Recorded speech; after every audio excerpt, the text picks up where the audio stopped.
The Lego Movie 2, the second part. Ridiculous title, by the way, just say it once, it's enough.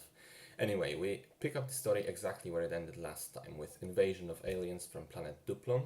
A fight ensues, there's a lot of destruction in the Lego city, and then we skip 5 years forward. Lucy informs us via voiceover that there have been multiple invasions during that time. While they have all been repelled eventually, the destruction was always quite big, and even when the Justice League went on their spaceship to try and beat the invaders on their own turf, they never returned. Meanwhile, what was previously known as Lego City turned into a desolate wasteland, a post-apocalyptic community heavily reminiscent of the Mad Max movies. One day, a new alien spaceship arrives with just one person on it, mysterious General Mayhem. She says she's been sent by the Queen to bring the ruler of former Lego City to her. Since nobody can decide who that ruler is, she ends up taking 5 people: Lucy, Batman, Metalbeard, Unikitty, and Benny, the spaceman. Emmett gets left behind, but he's having none of that. He builds his own spaceship and joins up with a newly met space hero, Rex Dangervest, to try and save his friends from the evil Queen and the entire world from the apocalypse. So, there are a few things that the movie does right, especially in comparison to Lego Ninjago, which came right before it.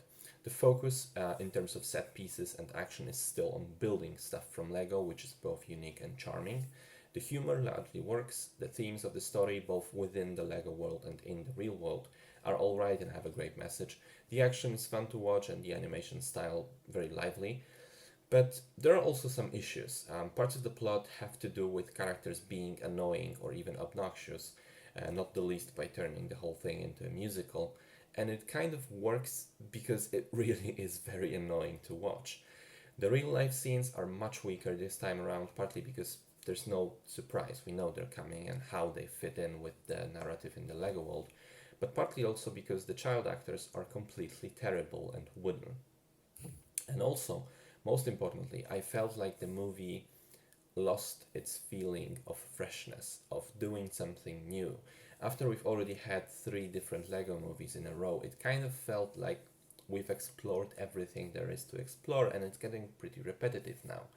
I think the studio may have come to the same conclusion because, as a result of disappointing box office results, it was announced that Warner Brothers would not be doing any new Lego movies for the foreseeable future.